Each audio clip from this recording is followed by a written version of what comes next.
Welcome to City Fire Station. I am Firefighter Maxwell, QF.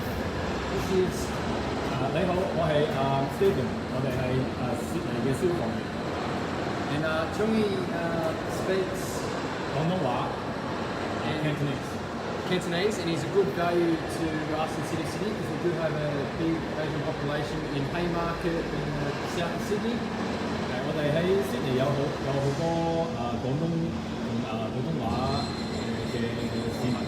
So it's very important when we do our fire safety. We don't get the message just for people that speak English. We also really helps us get the message across to people that can't speak English and teach them valid first aid and fire safety, I should say. 因為悉尼有咁多中文嘅市民，我係可以好多時候我可以幫佢哋翻譯。So people that are watching, City Fire Station is the busiest fire station in the Southern Hemisphere. We get up to 9,500 calls a year. We have 5 appliances here. We have 3 pump trucks. So we've got our flyer, our runner, rescue pump, our heavy rescue, and our ladder truck, which is over here. 悉尼我哋嘅消防站係全澳洲最長嘅消防站。每年有差唔多9500個事情發生。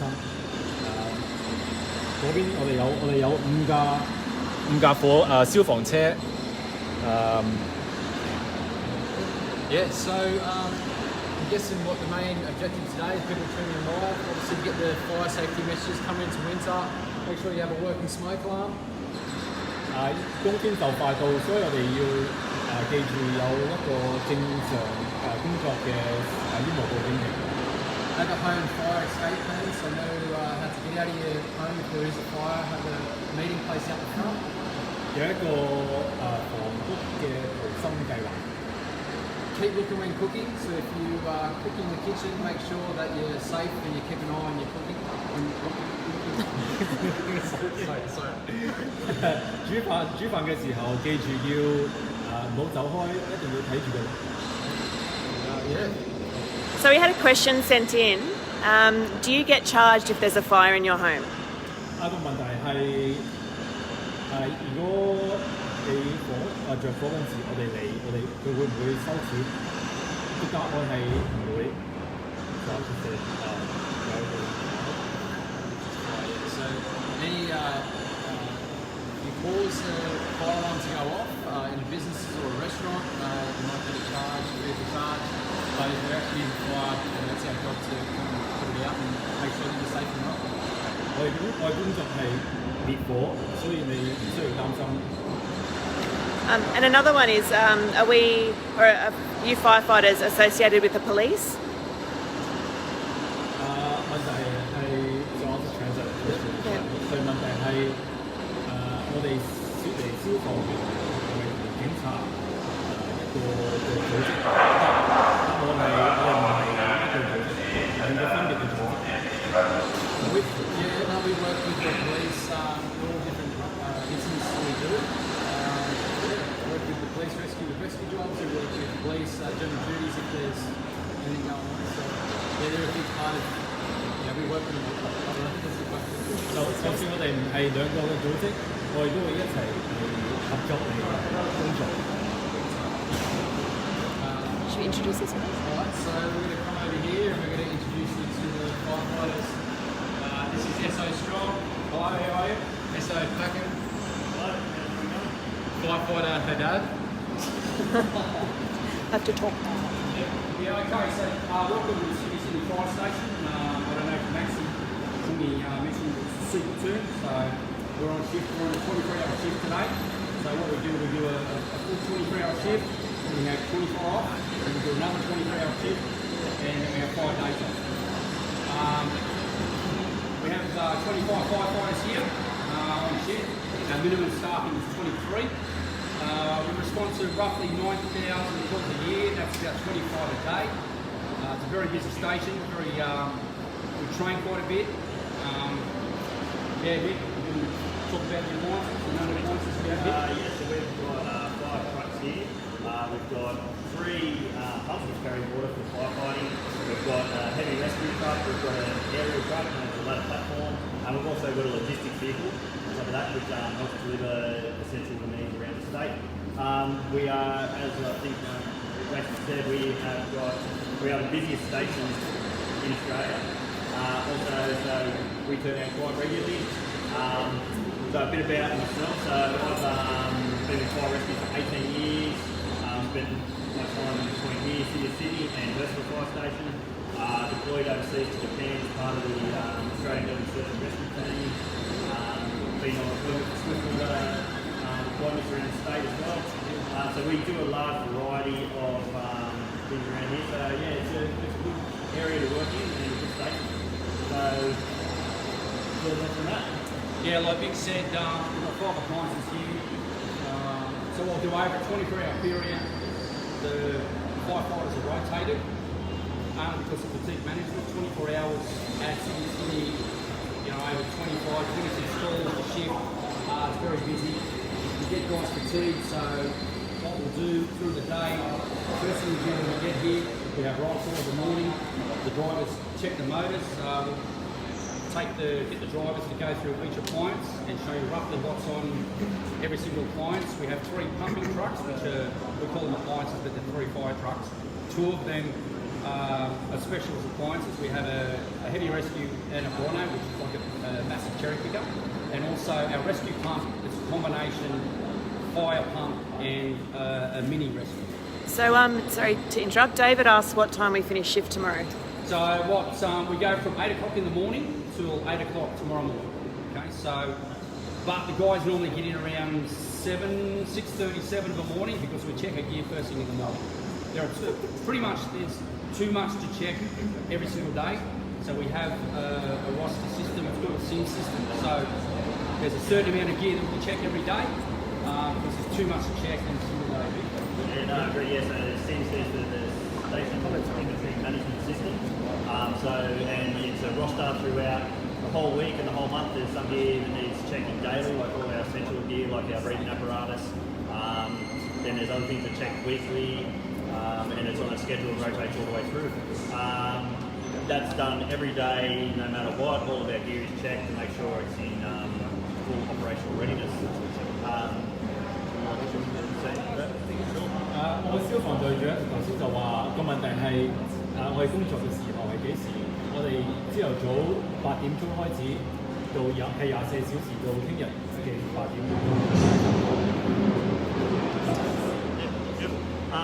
If you want to see, have a look at where we sit. So Jason and I, we're in charge of the trucks, and we have a crew of 4 firefighters, 1 station officer. A lot of the other stations run with station officer and 3. The reason we have the extra manning is due to the added risk of otherwise firefighting. So if you follow me, we'll go to the runner, which is the truck that I'm on today.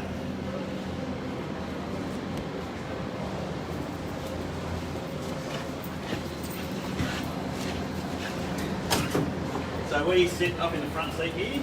This is just my gear, so when the bells go off, I get my gear on as quickly as possible. This is our MDT, our mobile data terminal. When a fire call comes through, this will light up, tell us what the call is, where we're going to, all the different buttons. Code 1 means we have received the call, we're responding. Code 3 is when we arrive. Anything that requires an informative message, such as 69, which is DY, currently sending. We can give more information to our communication centre, request extra resources from fire rescue or assistance from other agencies such as Ambulance Service New South Wales, New South Wales Police Force, SES or Rural Fire Service.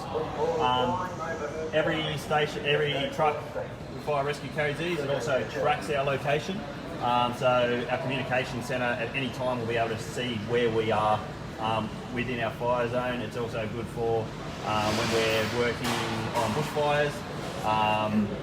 Our resources can be spread quite thinly and all over the place. So our communication centre can basically with a GPS pinpoint exactly where we are and respond to the nearest available resource. So Daniel's asked a good question. If there's a big fire with multiple stations present, who do you decide? How do you decide who's in charge? In charge is the first arriving officer. So the senior officer of the first arriving appliance, which will be the station officer. That is normally for the first initial stages. So what we call a second alarm is what is a standard response to a working structure fire, and that will be a ladder platform and 5 pumps.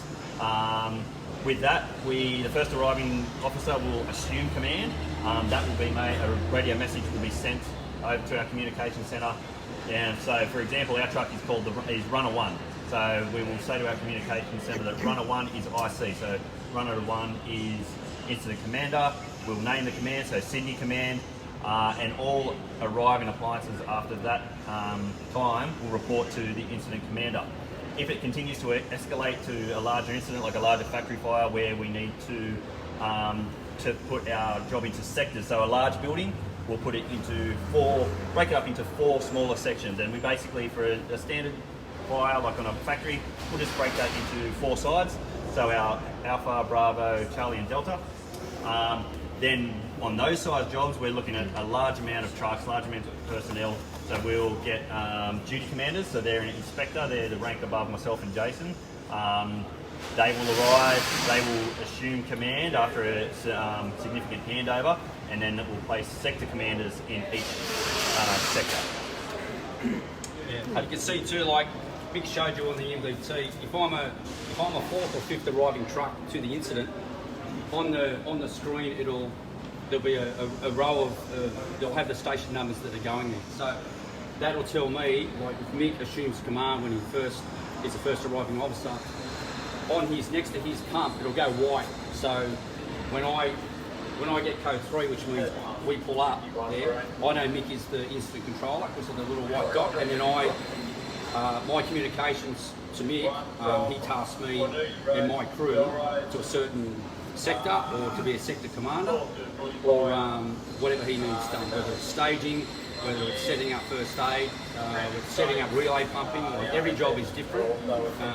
We had a massive job at Beaconsfield a little while ago. We went over 10th alarm, so that's more than 20 pumps, multiple aerial appliances, hazmats.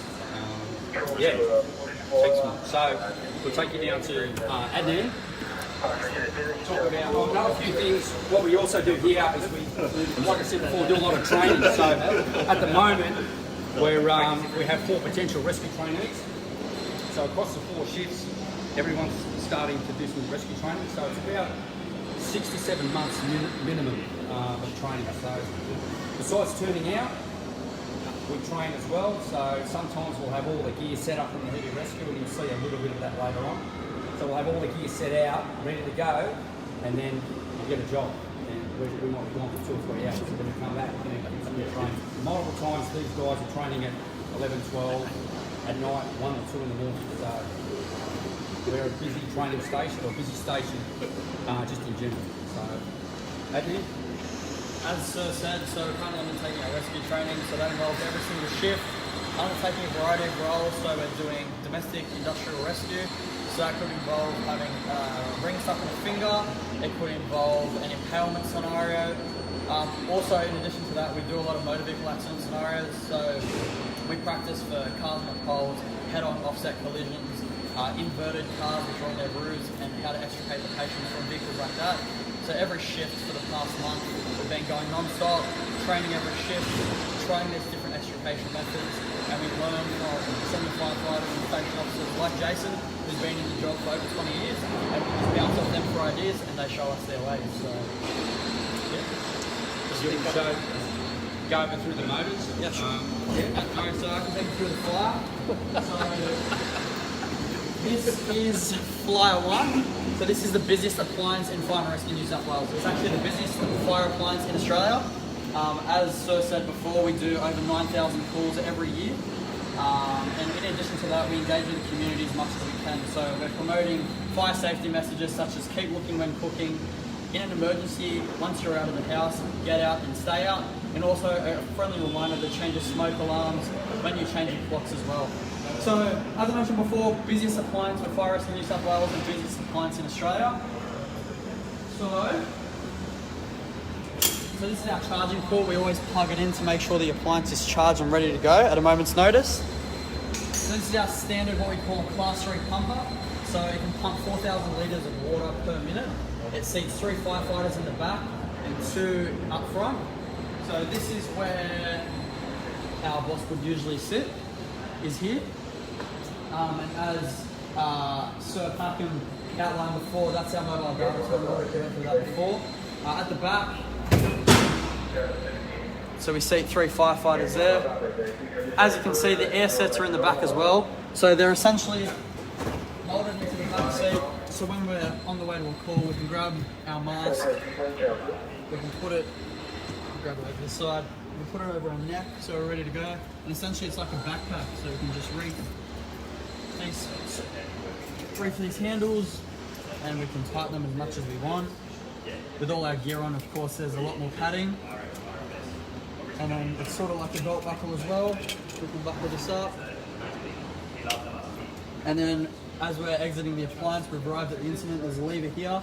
So the head of this breathing apparatus cylinder raises and it just pops out like so. We can jump out of the appliance and we're ready to go at a moment's notice.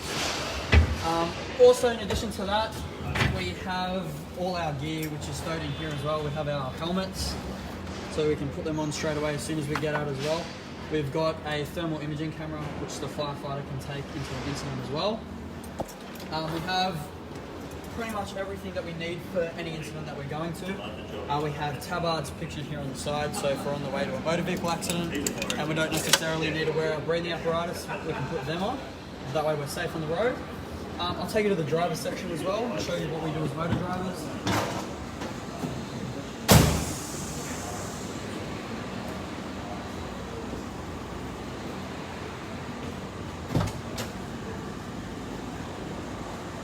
So as a motor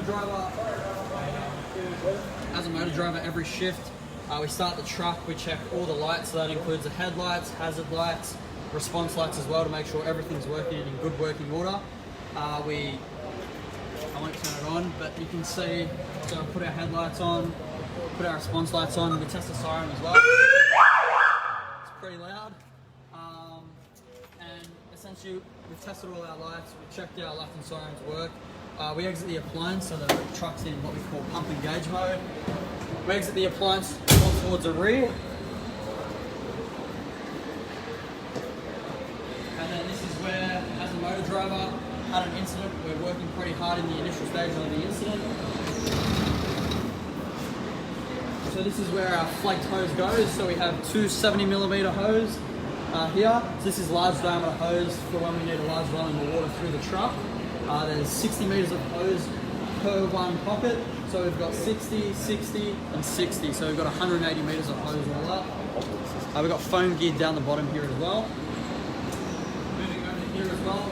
This is a mimic of that pocket as well. So we've got another 180 meters of hose at the ready, should we need to take it. We've also got a large volume of roll hose as well that we can roll out at a moment's notice. We have a number of levers here, as you can see. So all these numbers correspond with what we call a delivery. So a delivery is when we deliver water. So it could be delivering it to another appliance, we could be delivering it to firefighters on the end of the hose. And then down here, we have what we call collectors. So this is where we get our water from. So it can be a static water supply, it can be from a hydrant main supply. That's essentially where we're getting our water. So the water comes in, it pressurizes at a rate of pressure that we choose on our screen, and then we can deliver that water at a high pressure and a high volume. So Firefighter King is going to take over the runner, and he'll show you a bit about that appliance as well. Good afternoon, guys. So my name's Firefighter King. I've only been in service since August last year, so relatively new to the job. And I'll take you over the runner. So the main job of the runner is to follow the flyer to all the fire calls that they get called out to. I'll take you through a bit of an overview of what's in the pockets in the runner. So it's relatively the same truck as the Flyer. It's just the Flyer is a newer model, and this is the older model of the SEM. So the real main difference inside the cabin here is there's no control panel. It has like a touchpad control panel that you can control the pumping operations from inside the cabin. And we'll go through to the pockets. So inside this pocket here, we have some basic like capabilities to assist with road crash rescue. So we've got some spag saw to cover up any fluids that have been spilt during a motor vehicle accident. some extra hoses to take the water further to the fire. Some electrical equipment there, generator. We call this one the electric fan, so we can take that and clear out smoke that's been in a smoke-filled room.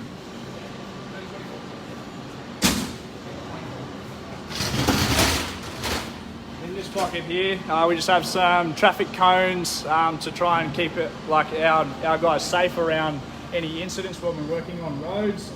We've got some basic cordage in here as well, some hydration when we're working around bushfires and stuff like that, or at a prolonged incident.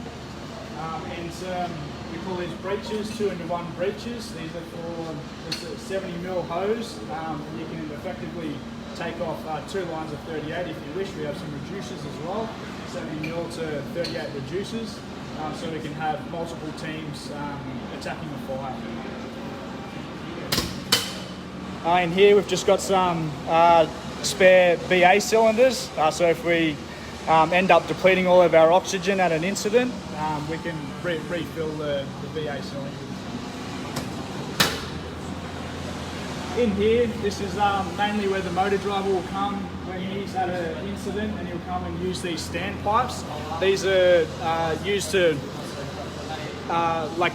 get water out of the ground at a fire hydrant. You may see them on the roads. They're just yellow little caps on them there, and that's what the motor driver will be lifting up, and then we're using this to get water back into the truck. We'll go around to the back of the truck here, and I'll show you a little bit more. Just jump in and Ernest 有一個問題問我哋，佢個問題係我哋個衣服點解要離距離嘅熱水器要1米？佢問題係點解咧？咁個原因係因為如果係太近啲熱氣或者熱水器嘅話，佢有機會着火。如果你行開唔記得咗嘅話，有時佢會啲電路會短咁佢有機會係會產生嘅火災嘅。所以記住一定要有1米嘅距離。Alright, so this is the back of the runner here as firefighter my dad is going on the other appliance over there, the flyer. We just have flake trays here, your 70mm and your 38mm hose at the back of the appliance as well. So we've got a light panel, it's like a message board that we can put certain messages on the back of the appliance just to show road users or bystanders what may be going on at that particular incident. These are the collectors here. Like I was saying, around the side there, you have your standpipes, and the motor driver will hook up that water out of the fire hydrant into these collectors here at the bottom, so he can effectively refill his tank and start to supply water to the fire as well.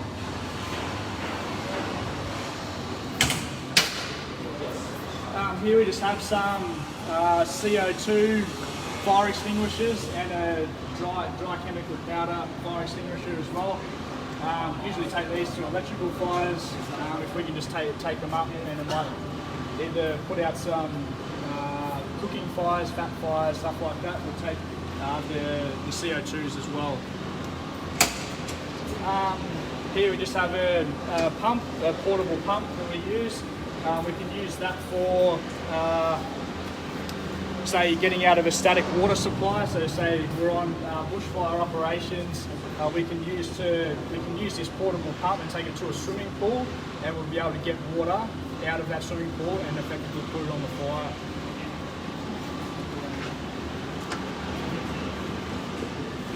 In this pocket we just have some medical assistance.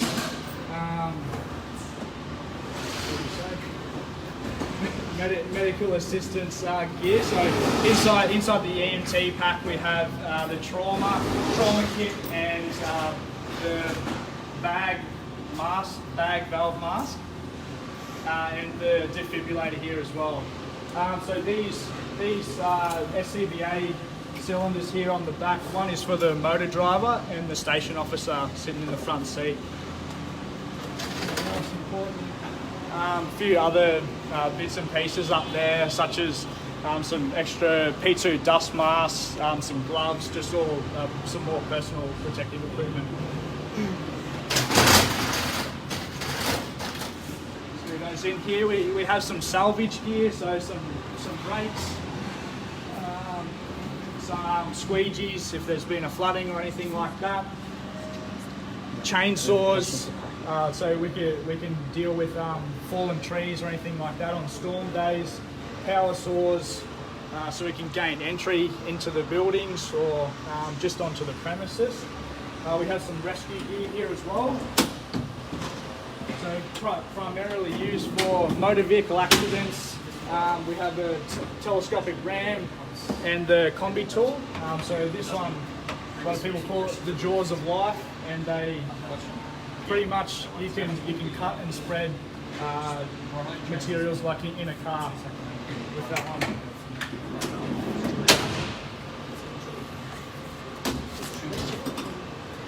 So that pretty much wraps up the inventory of the runner. Hope you guys got something out of it. We'll take you around to the rescue pump now, where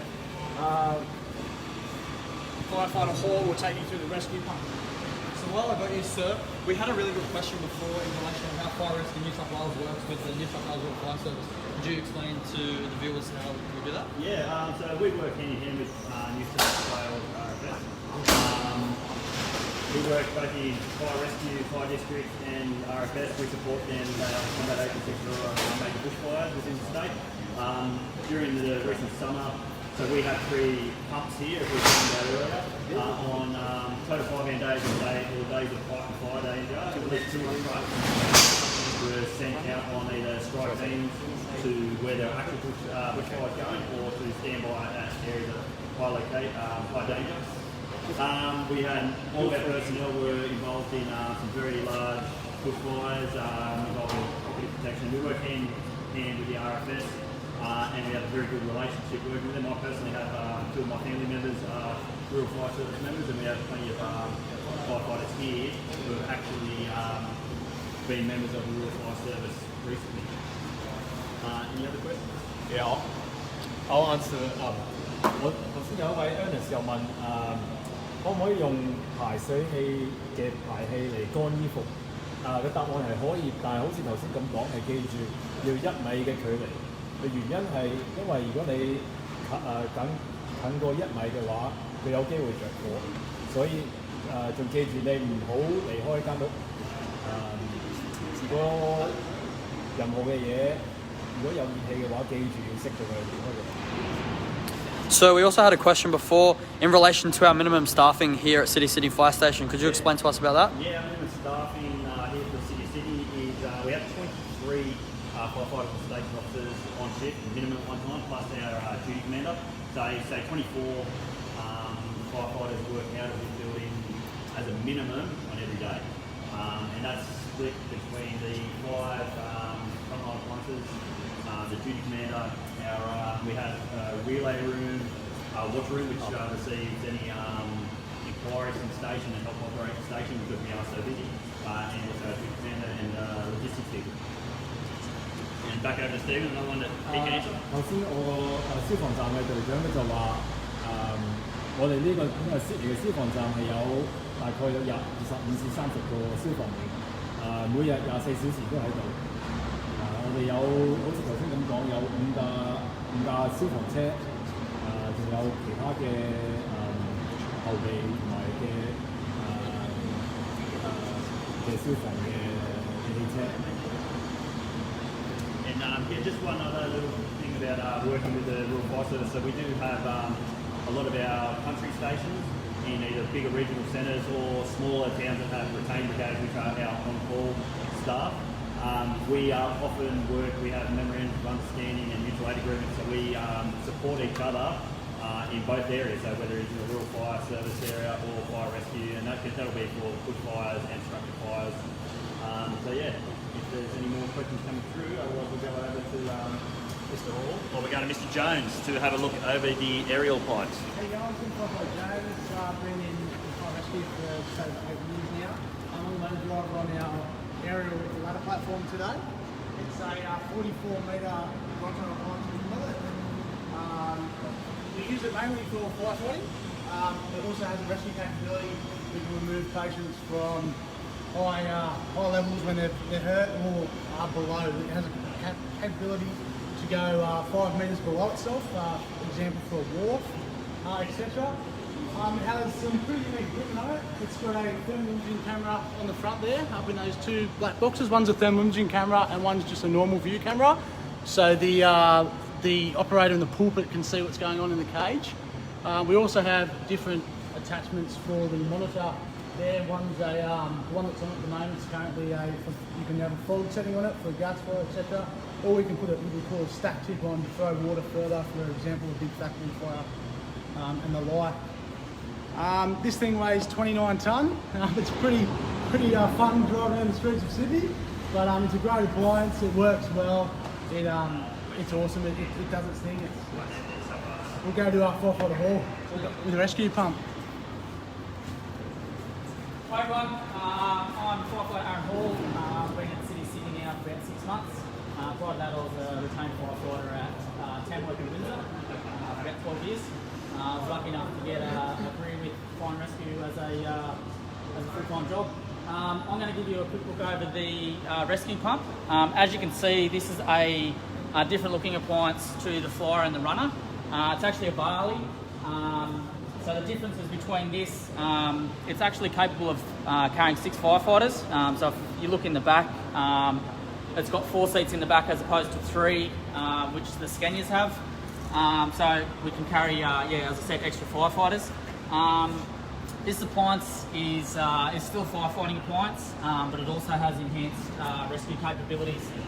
So things like power saw, we've got high angle rescue equipment, so the cordage equipment, which means that we are able to do cliff rescues or assist with industrial rescues and things like that. If you go around the back of the pump, you'll see again it's set up a little bit differently to the Scanias.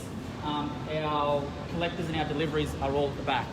So this is a Godiva pump as opposed to a Rosenbauer pump that the Scanias have. So essentially we get water from the hydrant into the pump, and then our hoses, our firefighting hoses out of the top. So everything's compact and all done at the back. If we go around this side, as I said, firefighting equipment, still got all our hoses, gas detectors, all that sort of stuff. And then our enhanced rescue stuff. So we've got double acting rams, our super spreaders, so that they're able to spread a little wider than the standard equipment on the Runner and Flyer, and the cutting tools, which we have are a little bit stronger and have a higher cutting strength. Other than that, like I said, it's essentially a firefighting appliance, just with those extra enhanced rescue capabilities. I'll pass you on now to Firefighter Maxi and Jenko, who are going to go into heavy rescue, which again is a specialised rescue appliance. Ernest 有個問題係我哋係咪自願嘅消防員？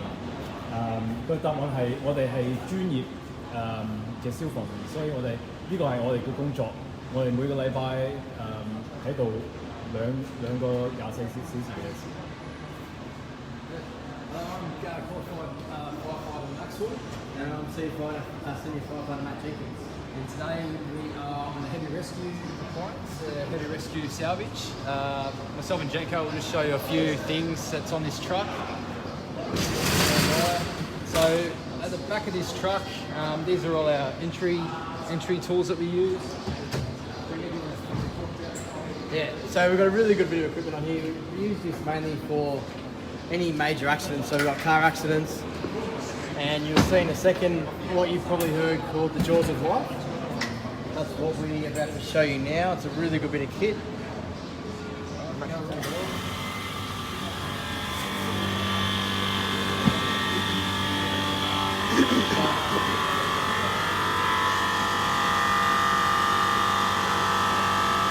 Really fast, really good strength as well. It's an amazing bit of kit. And you can use this to open up any door, truck, anything you can think of, this will open it up.